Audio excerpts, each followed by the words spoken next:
Le Grand Matin Sud Radio, 7h-10h.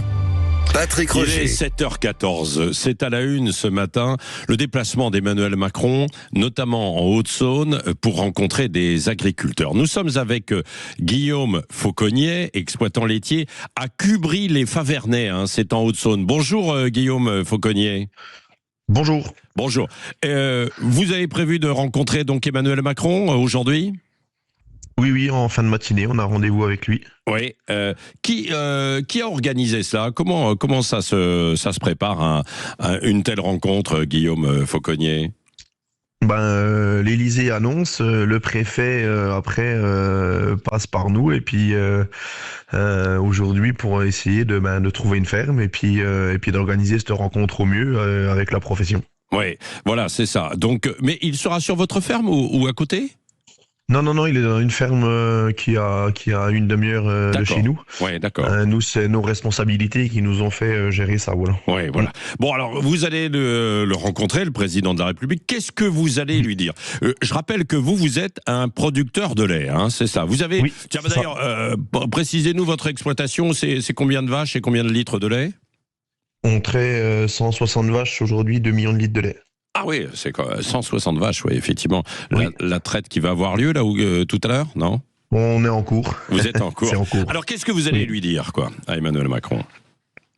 On a plusieurs choses à amener sur le terrain. Déjà, est-ce que l'État français veut encore d'une France de production et de ses agriculteurs? Alors, j'ai bien dit l'État français, j'ai pas dit la France, parce que on se rend compte aujourd'hui, c'est vraiment l'État qui nous met un peu des bâtons dans les roues. Aujourd'hui, nous, sur le prix du lait qui est en train de dégringoler à une vitesse assez décente depuis 4-5 mois, on se rend compte que nos voisins allemands, sur les 12 derniers mois, c'est 21 000 euros de chiffre d'affaires en plus sur une ferme moyenne de France. Qui aujourd'hui, quel chef d'entreprise serait capable de se passer de 20 000 euros de chiffre d'affaires aujourd'hui sur une année par rapport à nos voisins européens, quoi. Ouais. Pourquoi Donc, les prix, il y a beaucoup. pourquoi les prix du lait baissent ? Parce qu'aujourd'hui, le prix du beurre et de la poudre sur les marchés sont en train de s'effondrer. Nous, on avait mis des lois Egalim en place pour éviter qu'on soit sur ce marché-là au niveau français, donc pour éviter qu'on ait des fortes hausses. Mais par contre, quand on est à la baisse, que ces baisses-là soient un petit peu atténuées. Et aujourd'hui, preuve que certaines entreprises, dont Lactalis, aujourd'hui, ne souhaitent pas les respecter, quoi. Ouais.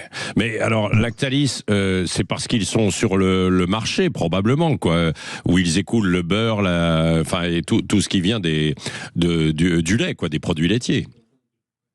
Oui, mais aujourd'hui, nous, Lactalis, par exemple, dans le département, on a un IGP qui s'appelle l'IGP Concoyote, d'ailleurs, que j'appelle tous les Français à goûter ce produit. C'est un produit qui est Nutri-Score A, donc est plutôt très bon pour la santé. Et ce produit-là, aujourd'hui, n'est pas valorisé à sa juste valeur parce qu'on est sur des marchés européens, alors que nous, Lactalis, aujourd'hui, dans notre secteur, on fait de l'IGP Concoyote. Donc l'IGP Concoyote, pour moi, il devrait être valorisé. Et ça, Lactalis ne veut pas l'entendre aujourd'hui. Ouais. Mais c'est la grande difficulté, c'est-à-dire que vous êtes un marché où les prix sont très instables,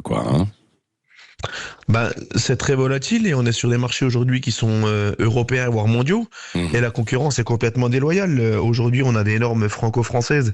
Alors, il n'y a pas que pour l'agriculture, il y a aussi pour toutes les PME, que ce soit sur le plan fiscal, social, écologiste, ou que c'est qu'on a des normes en France que nous coûtent sur toutes nos entreprises. Et on est sur des marchés aujourd'hui rémunérateurs qui sont européens voire mondiaux. Donc la concurrence est plus que déloyale aujourd'hui. Ouais.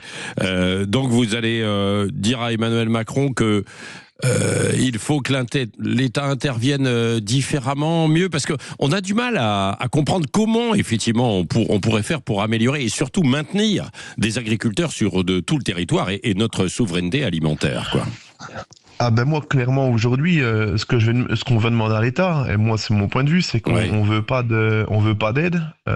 Tout le monde dit, vous allez être aidé. Non, moi, je veux pas des aides. J'ai pas besoin de l'argent des contribuables pour vivre. Je veux juste des prix qui soient rémunérateurs. Ouais. Et sur les 5 dernières années, aujourd'hui, nous, dans le lait, on fait 3 années à perte, une année à l'équilibre, et l'année dernière, donc c'est qu'on fait plutôt une bonne année dans le lait. Donc c'est qu'on fait une année qui est positive. Mais combien d'entreprises aujourd'hui, sur 5 ans, sur une année positive, s'en sortiraient? Ouais. Alors nous, ce qu'on fait, ça peut être nos salaires, c'est une chose. On va essayer de faire plus de volume, de faire différemment. On est toujours en train de s'adapter. Moi, j'ai 38 ans, je suis installé depuis 2009. On est toujours en train de s'adapter, d'essayer de changer nos façons de faire, pour essayer d'être au plus économique possible. Ouais. Mais aujourd'hui, c'est plus tenable. Si on veut installer les nouvelles générations et puis que nos jeunes aujourd'hui se sentent impliqués, on peut plus dire aux jeunes aujourd'hui, écoutez, vous allez pendant 3-4 ans pas trop prendre de vacances, bosser tous les week-ends pour essayer de vous en sortir. Ça, aujourd'hui, c'est plus tenable. Oui, c'est plus tenable. Et alors, bon, un dernier mot, ce que vous reprochez aussi souvent, ce sont des normes qui changent en plus en permanence et qui vous demandent de l'adaptation et des coûts, quoi, hein, bien sûr. Aujourd'hui, quand on voit la nomination de la présidente à l'OFB, l'Office de la biodiversité, comme une militante écologiste, Oui, Anne Le Strat, oui. Oui. Quand nous on voit ça, en gros, on nous cherche. Enfin, on met une militante écologiste à la tête de l'Office de la biodiversité. Comment vous voulez que nous, aujourd'hui, agriculteurs, on accepte ça? Vous savez, le terrain, nous, on y vit avec tous les jours. La terre, on sait ce que c'est, on l'exploite. Moi, depuis mon arrière-grand-père, qu'on exploite des terrains, l'écologie, on la connaît par cœur, certainement mieux que ces gens-là. Ouais. Et il faut arrêter de vouloir nous expliquer notre métier, alors que certains l'ont jamais fait, quoi. Oui, oui. Alors, vous allez demander justement à Emmanuel Macron éventuellement qu'il intervienne pour changer de délégué de l'OFB? Bon, Parce que j'ai vu qu'il y avait une grosse colère quand même dans le monde agricole sur cette nomination. Elle a changé. Alors, on a toujours eu des problèmes avec l'OFB. Vous savez, quand nous, on arrive sur du terrain, puis qu'on a des gens de l'OFB qui arrivent avec le revolver à la ceinture, nous, vraiment, on n'est pas habitués à avoir des contrôles de ce type-là. Ouais. Et alors, déjà, des explications. Pourquoi nommer cette personne-là à la tête d'un office comme ça, alors que c'est quand même un office qui appartient à l'État. Ouais. Donc, c'est toutes des choses aujourd'hui qu'on n'est plus capable d'accepter. Ouais. Merci beaucoup, Guillaume Fauconnier. Je vais vous laisser aller reprendre avec plaisir. La traite en fait des vaches, 160 quand même, Oui. mais avant de rencontrer Emmanuel Macron. Vous auriez dû l'inviter dès le matin, en fait, à 6h30, 7h pour aller traire les vaches. Je pense qu'il se serait rendu compte. Non, vous croyez pas? Vous savez, quand Monsieur Macron descend, on n'a pas les tenants et les aboutissants des horaires, de où et de comment, parce que c'est quand même très très encadré. On pensait pas que c'était à ce point-là. Ouais, non, ça j'imagine. Merci en tout cas d'avoir été avec nous ce matin sur Sud Radio.